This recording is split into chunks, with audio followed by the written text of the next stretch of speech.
ईरानी सदर इब्राहिम रईसी से मुफीद गुफ्तगू हुई। दोनों हुकूमतें अपने अवाम की तरक्की के लिए ताउन कर रही हैं। सरहदी बाजार और पोलान गवत बिजली मंसूबा मुश्तरका काविशों का मजहर है। वजीर आजम शहबाज शरीफ की मीडिया से गुफ्तगू, कहा बिजली की ट्रांसमिशन से मुतालिक दोनों ममालिक मिलकर आगे बढ़ेंगे। मतलूब अफराद की हवालगी की डेडलाइन खत्म। पंजाब पुलिस ने जमान पार्क के अतराफ सड़कें बंद कर दी। धर्मपुरा पुल पर पुलिस की भारी नफरी तैनात। निगरान हुकूमत ने कल जमान पार्क में दहशत गर्दों की मौजूदगी का दावा किया था।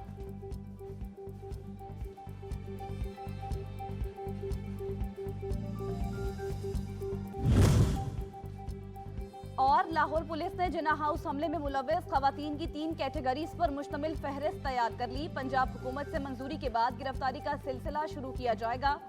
जमान पार्क में कार्रवाई से मुतालिक हिकमत अमली की तैयारी के लिए वज़ीर आला मोहसिन नकवी की ज़ेरे सदारत आला सतह का इजलास तलब कर लिया गया।